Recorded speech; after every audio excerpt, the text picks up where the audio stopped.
Hello, all. 1 second. Welcome to the Inkwell Exchange. I'm so excited for everybody to hear from our next guest. Hi, everyone who's joining. Here she is, Gabby. Hi.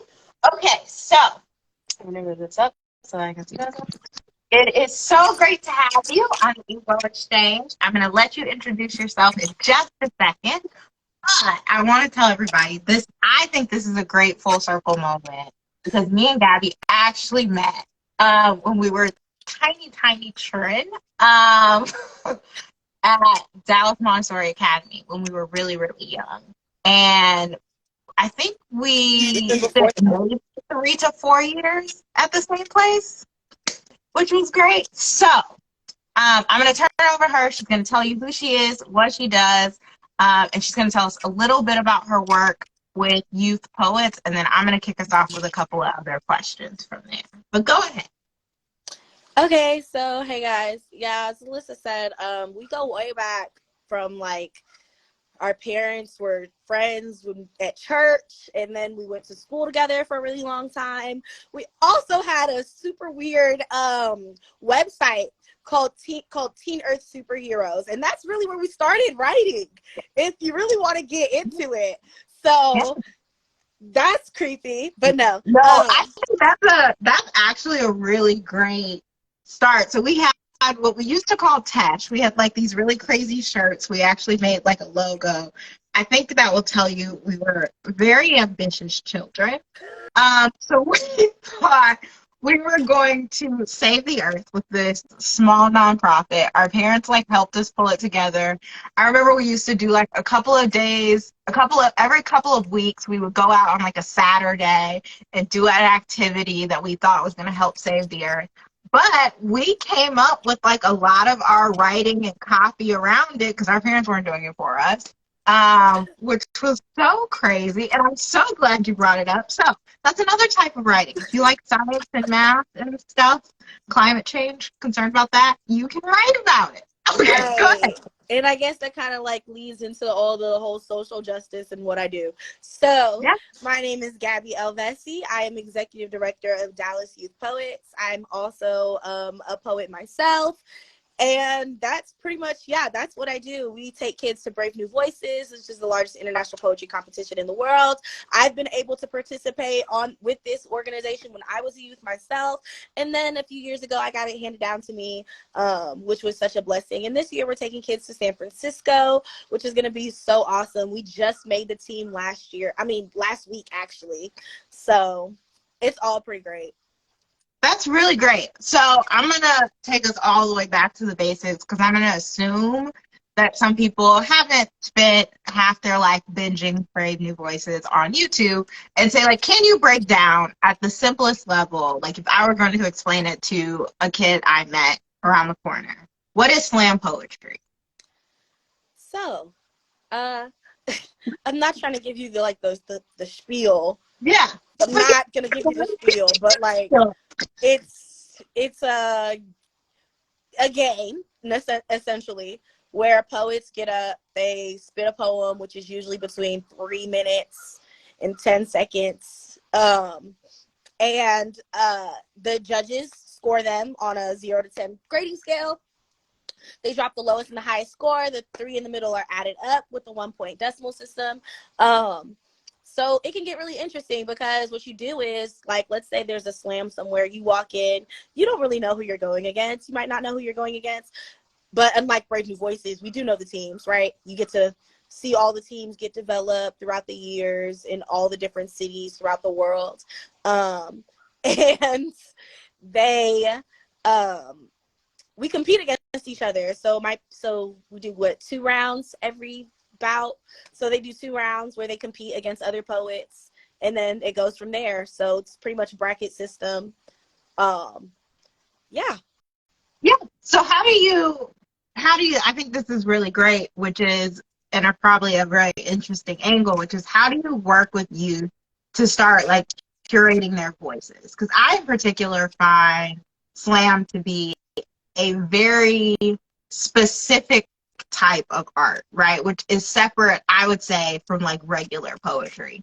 Because I've done regular poetry, even a little different than just like spoken word. Because spoken word can be more long form, that's got more of like a longer story to it that just has a lot of prose to it. I think there's a very specific art around slam. So how do you guys guide students or youth that may be kind of new to the art to curate that voice? So something I do love to say is there's no difference between slam poetry and written poetry, right? Okay. Just because as much as slam poetry often can sound like that, right? It can also be that methodical, rhythmic, longer beat type, right? It really depends on the person and what you feel comfortable performing in that moment. Every poet, like I said, every poet isn't that right? But the question is, how do you connect with the audience, right? How the audience has to be able to pay attention for that whole 3 minutes. They have to be able to follow you through that whole 3 minutes. You have to be able to captivate them through that whole 3 minutes, right? And it's more so about bringing out those captivating pieces in a piece of writing, more say than molding, let's say, a slam poet voice. Does that make sense? Yeah, no, I love that. I love that. So I guess then to get a little more personal as far as your own writing, what does your writing process look like? And maybe even to make it even funner, how has your writing process changed over time? Because I would say, I talk about all the time, I started writing really, really young, and even writing poetry really, really young. And then brought it to my high school, started doing these little, I used to call it page to stage shows that gave people a voice to speak poetry. But even the pieces I used to do back then, I would say are extremely different from if you catch me on a stage now. So how has your kind of writing changed, if you had to sum it up? Well, obviously your writing has to change with you as a person, right? I think the golden rule we all use as writers is write about what you know, right? And if you don't know, you research, right? Exactly. So you as a person has to change, right? The more emotional intelligence we get, the more comfortable we get with certain topics, the deeper we dive into these things that we're writing about, the more our poetry expands, right? I personally, if you were to go look at a poem I did from Tesh about the earth versus a poem about the earth I've done recently, they're not going to be the same, right? Because when I was that young in that mindset, the things that were important to me were the basics, such as like recycling, right? Now I'm like, inflation, it's a little different because you're not the same person. Right. Does that make sense? No, I think that's total sense. No, I think that's perfect because I think a similar connection to it is probably not just like my earth or like social justice related work, particularly my love poems have changed tremendously in the sense that I think anything that I would think of as relationships when I was in high school, it was very straightforward, very like, it was emotional, but now I think I talk in more metaphors, right? Like now, if you ever see me, I love a drawn out metaphor. I'm hardly ever talking about people. Sometimes I will, but I talk a lot about like animals. I have this piece called Panther's Mate, which is, I think, a very traditional like Black love poem in particular about being a Black woman and loving a Black man who is admired and romanticized, but also hated by society, and how that love kind of looks, right? And so, but in the poem, you never see people. It's always a panther and his mate, which I think is very interesting. And so, yeah, I love that because in high school, I never would have written in a drawn out metaphor, right? It would have been about a person or a boy, and it probably would have been stupid, obvious, and still pretty, but just very different. Right. So now you're working with other artists. How this is one I've always wondered with is now that writing and helping other people write is your job per se. How do you keep your writing fun? How do you continue to keep like the passion in your own personal side of writing? Trust me, working with youth is going to keep you there. Okay, they keep you on your toes. Have mercy. Ever since I had to coach youth, I have personally been making phone calls to my coaches and apologizing for all of the things I put them through. There's just so much information. Yeah. So much. Teenagers tell you so many things. They tell you so many things. And like, I'm grateful that you're telling me these things because I'd rather you tell me than nobody. Like, I'm glad that we're having this conversation. But at the same time, I get home and I'm like, oh, holy moly. Have mercy on my soul, eh? Right? Like, it's just not. No, they keep you on your toes. Listening to youth and like the fact that we have to curate a new poetry team every year, right? You get a new set of youth that are going through a whole new set of problems, that are starting poetry maybe for the first time all over again, right? Like there's so much passion and burning and fire within the youth. It keeps you going. And on top of that, like staying active, the more active you are in your own like community, the more you get back. I know when I go in depressive states and I go into more seclusion, I don't get as much poetry. When I'm like talking to other artists, when I'm listening to things, when I'm writing new work, when I'm listening to new poems, I always tell the kids, like, if you ever got writer's block, go listen to somebody new. Right? Go listen to something you've never heard before. Go read something you've never heard before. Go somewhere that you probably would have never gone. You know, like doing those weird things keeps the brain moving, keeps you active. No, I agree. I think I always get my biggest, I guess, spurts of inspiration, those sprints where you end up like writing 4 poems and they have nothing to do with each other. It's almost always when I've had a brand new experience, whether it's I've gone to a museum. I remember when I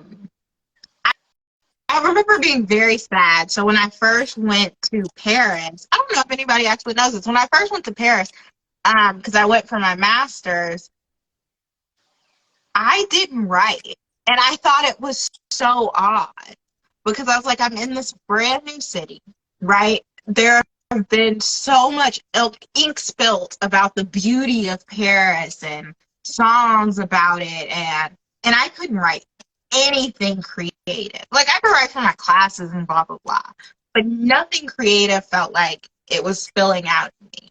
Now, take that same Ellisa and put her back in Dallas, and I've just gone to a couple of poetry slams the weekend before, and I wake up Saturday and I've just got all of this inspiration, right? I've got music playing. I'm feeling very creative, and all of the sparks are there. And I think a lot of it has to do with poets and their environment, right? In Paris, I was very disconnected from family and,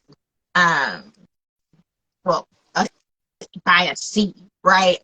But also didn't have the same connection to their art scene because a lot of the stuff was in French, and I spoke some French, but I didn't have that same relationship to the language, right? Like there are some words in English that just like give you comfort hearing them, which is weird, but like a very like safe space sometimes that you can create with certain sentences and words and rhythm. And it just wasn't there for me in French. And as a result, it just wasn't there for me in Paris. I have yet to write a good poem about this, which I think is absolutely fascinating, but it's so true. So yeah, I think that's really cool. Okay, so back to you. What, and I think this is probably what I was most curious about. So what do you do when they're on stage doing their Brave New Voices, all of that stuff? How do you feel like you best support your poets? What are the actions and stuff that you take that you think are make those students or those youth feel the most supported when they're up there on that stage? Give them the confidence to go up there and do it. I mean, practice. Practice. And being uncomfortable. There's no way we get to July and we're not comfortable with those poems, you know? They take all summer to practice these pieces, to perfect these pieces. They are going to be doing fundraising and work and features and all types of things during the summer to get ready. They're going to be spitting poems on the literal streets to get ready. That way there's no question about being in uncomfortable situations, right? But also like creating that discussion about what do we want to get out of this experience, right? Are we really can help play with what's going on? Because if we're going out there to like free our souls and whatnot, then that needs to be the intention. If we feel like we're trying to go out there to win or something, that needs to be an intention. Not saying you can't do both, but like we also need to set our intentions. Intentions go a long way. Yeah. No, I think that's really good. Sometimes, so I have participated in a couple of slams, but I always call them like informal slams, i.e. slams on a very small local scale. And sometimes I'll have people come out and see me, but one of the things that I always do to like steady my nerves is that intention setting, right? Like, am I going up there? Sometimes I'll choose, like, I'm not doing a slam today. I'm just doing open mic. Right? Or am I going up there because it's like, oh, it's important to me that I win this one? Or is it, this is just such a good piece, it deserves this particular type of stage or this particular type of audience? And I think that's so important when you're an artist, because I think, for instance, my mother, I hope you remember my mother.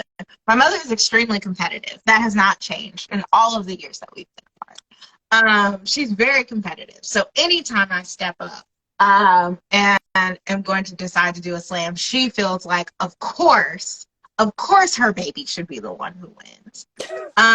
Which I think is hilarious, because I am also the person that will sit back and be like, that piece was crazy good. You should definitely win, not me. And she's over there like, Ellisa, your piece was good too. And I was like, yes, but I think one of the most important things about the art, or what I've found as being so important, it's still being able to appreciate other people's stuff. Right. It's still being able to appreciate how other people's words rhyme and how other people's feelings get pushed across on the stage, which is super intentional. Okay, I have to say hi to the dog, because I also have a dog and I love dogs, if you know anything. He's such a brat. He looks like he's telling you, please introduce me. She's mad because nobody's spoken to her. I'm not petting her. So she said that's not acceptable. Right up in front with everybody, because that's what she needs. That's what she needs, and I want to give her the stage that she. This is Ronnie. Her and her litter were named after New Edition. So the girls were Ronnie, Ricky, and Bobby. The boys were Johnny, Ralph, and Mike. So I got Ronnie. Never changed her name when me and my fiance got her. And I also have a bearded dragon named Royce. And that is so great. That is so great. Great. So do you, now this is a very off the cuff question because I didn't tell you that I was going to ask this because I just figured it out. Do you write about your pets? No. I do not. Okay.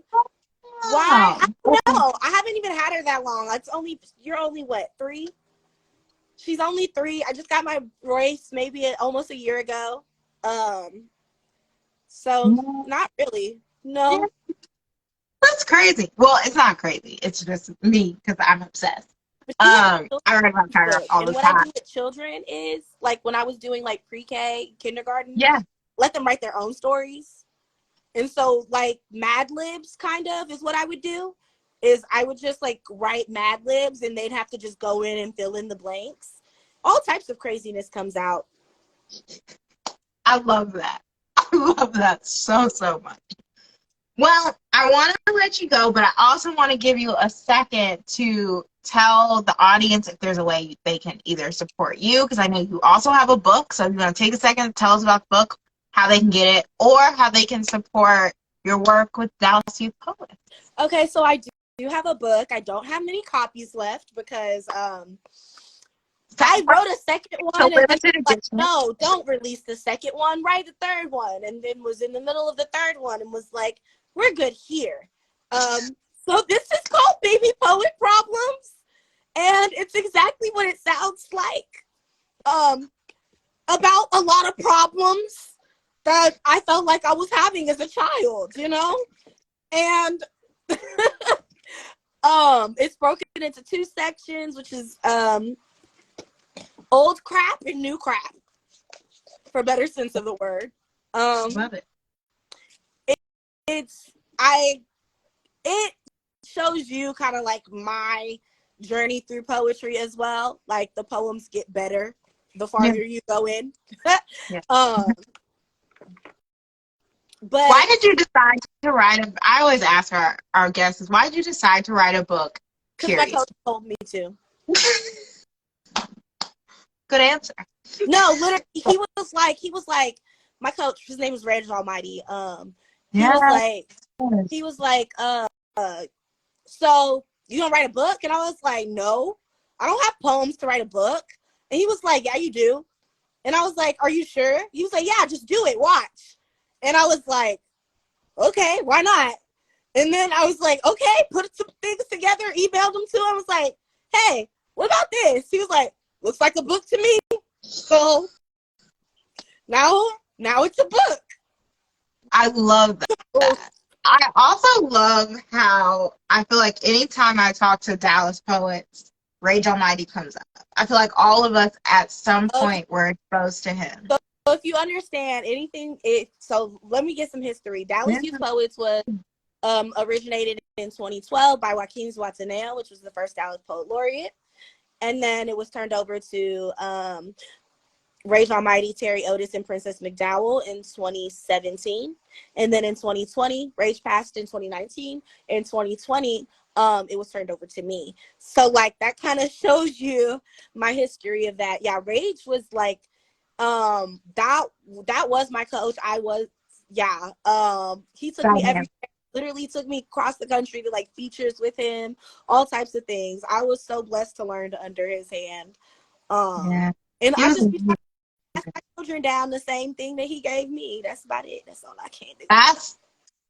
That's a lot because he had a lot to offer.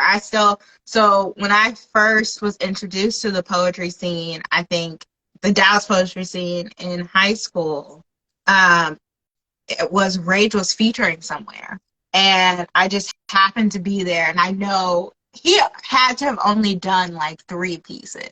And I think I bought every CD. This was when we still had CDs and poems. First of all, he never got rid of CDs, okay? He was always selling CDs. I love it. This is when we still had CDs and they were the awesomest thing. And I think I bought every CD, every version of the CD that he had there. I was like, I cannot. He was just so inspiring. So I love that. I love that little connection.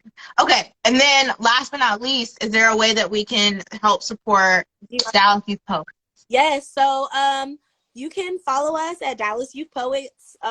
You can always cash at me directly, and that will go straight to Dallas Youth Poets if you put it in the note DYP, because I am Dallas Youth Poets. Dallas Youth Poets is me.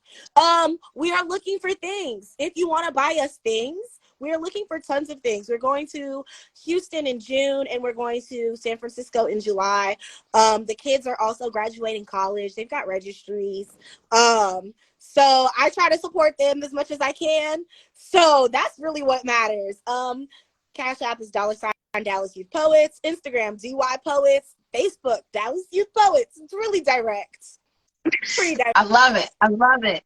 You guys should really go out and support. We always talk about the importance of building up our youth, giving them the resources they need to be, you know, the best in their crafts. And these are organizations that are doing it. I'm so glad that Gabby had a chance to come and talk to us. I'm so amazed that this is the person that I grew up with. I feel like this is like so forever ago. It's so forever ago. And just that, like, we're able to kind of circle back and still kind of doing some of the same things, and that, you know, we get to reconnect this way. So I thank everybody who joined, some who passed through, anybody who's watching this back. Please come back to the Inkwell Exchange. We'll continue to have these types of conversations with writers, authors, those, you know, helping to move the needle for our youth in writing and literacy. So come back. Thanks, Gabby, and I will see you later. Bye.